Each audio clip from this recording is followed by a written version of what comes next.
Welcome back to my channel. ఈరోజు మన వీడియోలో వచ్చేసి ఒక సాటర్డే రోజు నేను సాటర్డే కానీ సండే కానీ వీకెండ్స్లో వీక్ డేస్ కోసం ఎలా ప్లాన్ చేసుకుంటాను అనేది ఈ వీడియో అనమాట. అంటే మనకి మసాలాలు అవన్నీ కావాల్సి వస్తాయి కదా, అలాగే చార్ మసాలా కానీ అంటే రసం పొడి కానీ ఇలాగన్నీ కావాల్సి వస్తాయి కదా, అవన్నీ కూడా నేను ఇలాగ తయారు చేసుకునే వీడియో.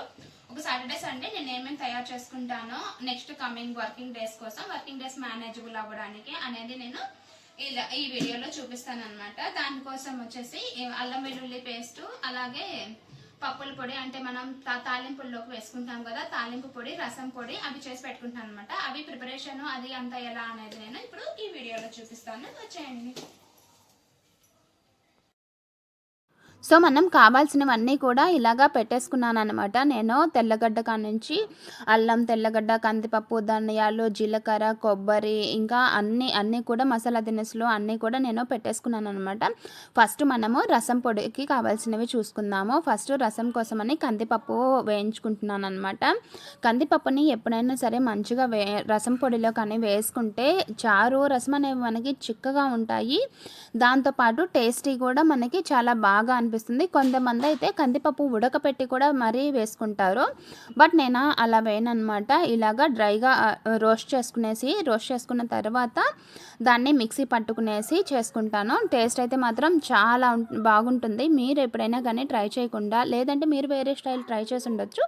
ఈసారి నేను చెప్పానని ఒకసారి నా స్టైల్ కూడా ట్రై చేసి చూడండి. టేస్ట్ అయితే మాత్రం చాలా బాగుంటుంది. వీటన్నింటినీ కూడా మంచిగా వేయించుకునేసి వీటిని చల్లారే వరకు పక్కన పెట్టుకోవాలి మనము. సో వాటినన్నిటిని పక్కన పెట్టుకొని అవి చల్లారేలోపు మనము మిగతా వాటికి ప్రిపరేషన్ అనేది చేసుకుందాము. మన నెక్స్ట్ సెగ్మెంట్ వచ్చేసి పప్పుల పొడి అనమాట. ఫ్రైస్ నేను ఎక్కువగా చేస్తుంటాను. చిక్కికి ఫ్రైస్ అంటే ఇష్టం అనమాట. మా స్కూల్కి ఆ ఫ్రై ఐటమ్స్ వరకే తీసుకెళ్తుంది. ఈలోపు చూడండి, ఇది వచ్చేసి మనకి ఫ్రై అయిపోయాయి. ఇలాగా రోస్ట్ అయిపోయిన తర్వాత వచ్చేసి వీటిల్ని పక్కన పెట్టుకొని మనము చల్లార్చుకోవాలి.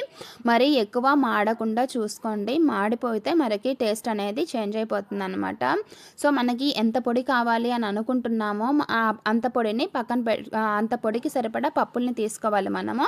దాంట్లో మీకు ఎండుమిర్చి అనేది మనకి కారంని బట్టి, అలాగే నేను చిక్కీ కోసం ఎక్కువ చేస్తాను కాబట్టి నేను కొంచెం తక్కువ వేస్తాను అనమాట కారము. మీకు కావాలి అంటే ఇంకో కొంచెం ఎండుమిర్చి అనేది ఎక్కువ వేసుకోవచ్చు. ఇక్కడ వచ్చేసి ఇది నేను యాడ్ చేసేది ఎండు కొబ్బరి నాకు ఎంత యాడ్ చేస్తే అంత టేస్టీగా అనిపిస్తుంది, బట్ ఎక్కువ స్టోర్ ఉండాలి కాబట్టి కొబ్బరి ఎక్కువ ఉంటే పాడవుతుందని నేను కొంచెం లైట్గా వేసుకుంటాను అనమాట. బట్ కొబ్బరి కానీ అప్పటికప్పుడు చేసుకొని వేసుకునే వాళ్ళైతే కొబ్బరి ఇంకొంచెం వేసుకోండి. టేస్ట్ అయితే ఇంకా చాలా ఎన్హాన్స్ అవుతుంది అనమాట. టేస్ట్ అయితే అల్టిమేట్ అదిరిపోతుంది.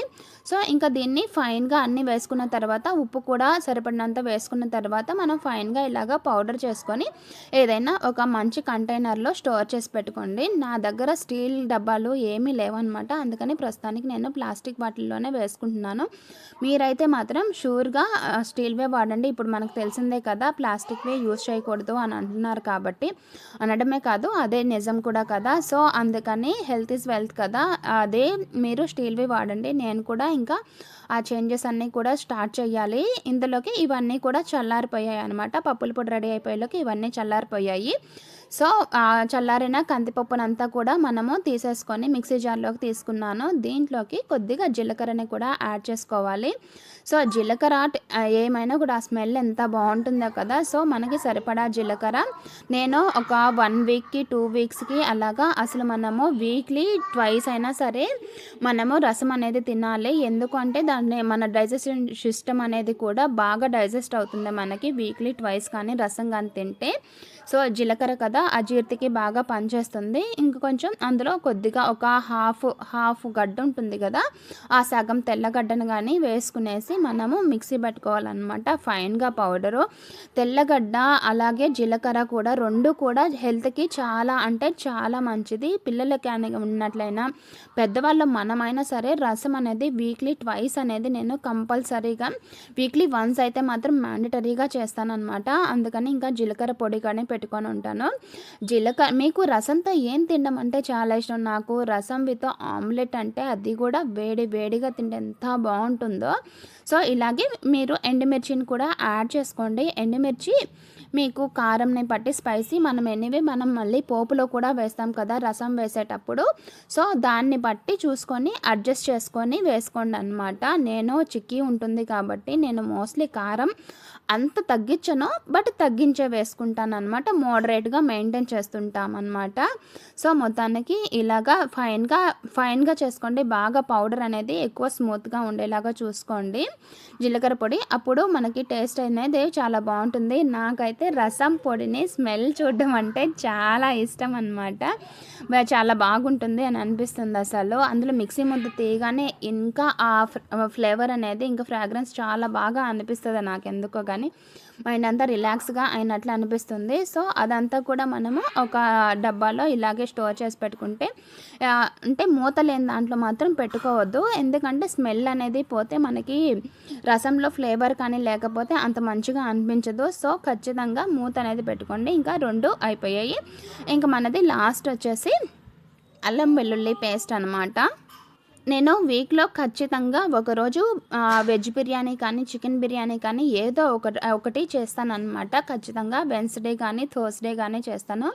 మోస్ట్లీ వెన్స్డేనే చేస్తాను. అలాగే ఇంకొక రోజు వచ్చేసి మసాలా కర్రీ చేస్తాను అనమాట. సో వాటిల్లోకి సరిపడా ఒకరోజు బిర్యానీలోకి అలాగే ఒకరోజు మసాలా కర్రీలోకి సరిపడేలాగా నేను ఇలాగ ముందే చేసుకుంటాను అనమాట. కొంచెం అల్లం, తెల్లగడ్డ, అలాగే పచ్చి కొబ్బరి ఉంటే పచ్చి కొబ్బరి వేసుకుంటాను. ఎండు కొబ్బరి కానీ ఉంటే ఎండు కొబ్బరి వేసుకుంటాను అనమాట. ఇంకా కొబ్బరినంతా కూడా ఈరోజు అయితే నా దగ్గర పచ్చి కొబ్బరే ఉంది. సో అందుకని నేను పచ్చి కొబ్బరి యాడ్ చేసేస్తున్నాను. పచ్చి కొబ్బరి, అల్లం వెల్లుల్లి, అలాగే ధనియాలు కొద్దిగా మనకి అదే చెక్క మొగ్గ అంటారు కదా.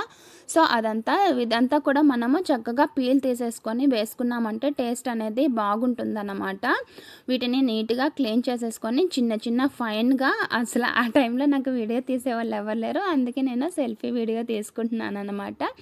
సో ఇలా చిన్న ముక్కలుగా ఫైన్గా మనం చాప్ చేసుకోవాలి. చాప్ చేసుకొని అన్నీ కూడా పక్కన పెట్టుకోవాలి. ఒకవేళ మీకు కానీ ఓపిక కానీ ఉంటే పొట్టు ఉంటుంది కదా, వెల్లుల్లికి పొట్టు ఫైన్గా మొత్తం తీసేసుకోండి. నేనైతే అంటే తల తోక ఉంటుంది కదా, వాటిని వరకే కట్ చేసేసి మిగతాదంతా ఇంకా డైరెక్ట్గా మిక్సీ పట్టేస్తాను. మీరైతే ఎలా చేస్తారు అనేది నాకు కామెంట్ సెక్షన్లో చెప్పండి. సో ఇలాగ మనకి కావాల్సిన వరకు అదిగో నేను చూడండి ఓన్లీ ఇలాగ తీసాను అనమాట. ఫైన్గా అయితే కట్ చేయను వెల్లుల్లిని. ఇంకా అన్నీ కూడా ఈక్వల్ క్వాంటిటీలో తీసేసుకుంటాను. అల్లం వెల్లుల్లి, ధనియాలు మాత్రం కొంచెం తక్కువ క్వాంటిటీ తీసుకుంటాను. ఇంకా కొబ్బరి కూడా ధనియాలు ఎంత క్వాంటిటీ ఉంటే కొబ్బరి కూడా అంతే క్వాంటిటీ తీసుకుంటాను అనమాట. వాటర్ అనేది ఎప్పుడు కూడా మనం పచ్చగా నలిగిన తర్వాత వాటర్ కానీ యాడ్ చేస్తే మనము మిక్సీ వేసినప్పుడు చిమ్మదనమాట. లేదంటే మిక్సీ మూతలో నుంచి వాటర్ అనేది వచ్చేస్తుంది. సో ఫైనల్గా ఇలాగ ఫైన్గా గ్రైండ్ చేసుకొని చేత్తో తీసుకోవద్దు అండి మీరు. ఎందుకంటే మనం కొంచెం స్టోర్ చేసుకునేది కాబట్టి మనము ఇలాగ వాటర్ అనేది కొంచెం వేసుకొని చేయి కానీ పెట్టుకున్నా ఉంటే మనకి ఎక్కువ రోజులు ఉంటుంది అనేది నా ఫీలింగ్ అనమాట. మీకు ఇలాంటి టిప్స్ ఏమన్నా కానీ తెలిస్తే నాకు కామెంట్ సెక్షన్లో చెప్పండి. నేను కూడా ఫాలో అవుతాను. ఎందుకంటే నాకు కూడా మరీ అంత పెద్దగా వంటలు అలాగేం తెలియదు. జస్ట్ నేను ఏది ఫాలో అవుతున్నానో అదే మీకు చూపిస్తున్నాను అనమాట. వీటిలో ఏమన్నా మోడిఫికేషన్స్ కావాలి అంటే నేను కూడా చేసుకుంటాను. అలా హెల్త్ అనేది మంచిది కదా. సో అన్నీ చేసేసరికి నాకు ఫుల్ దాహం వేసింది. ఫైనల్గా ఇలా రెడీ అయిపోయింది అనమాట. మనకి ఇదిగోండి, ఇది వచ్చేసి రసం పొడి, ఇది తాలింపు పొడి, అలాగే ఇది వచ్చేసి మనకి మసాలా కూడా అన్నీ కూడా రెడీ అయిపోయాయి అనమాట. మనకి నెక్స్ట్ హరిబరిగా ఉండకుండా కొంచెం అటు ఇటుగా లేచినా కూడా మనకి టైం అనేది ఎక్కువ కన్జ్యూమ్ చేయకుండా ఉంటుంది అని నేను ఇలాగా ప్రిపేర్ చేసి పెట్టుకుంటాను అనమాట. మీరు మీ స్టైల్లో మసాలాలు ఎలా చేసుకుంటారు అనేది నాకు కామెంట్ సెక్షన్లో చెప్పండి. ఏమైనా నా దాంట్లో మోడిఫికేషన్స్ కావాలంటే నేను కూడా చేసుకుంటాను. అలాగే ఒక అల్లం వెల్లుల్లి పేస్ట్ ని మనము ఎన్ని రోజులు ఇంట్లో ప్రిపేర్ చేసిన దాన్ని కమింగ్ డేస్ ఎన్ని రోజులు మనము స్టోర్ చేసుకొని వాడుకోవచ్చు అనేది కూడా నాకు కామెంట్ సెక్షన్ లో చెప్పండి. నచ్చితే లైక్ చేయండి. Thank you. ఉంటాను. బాయ్.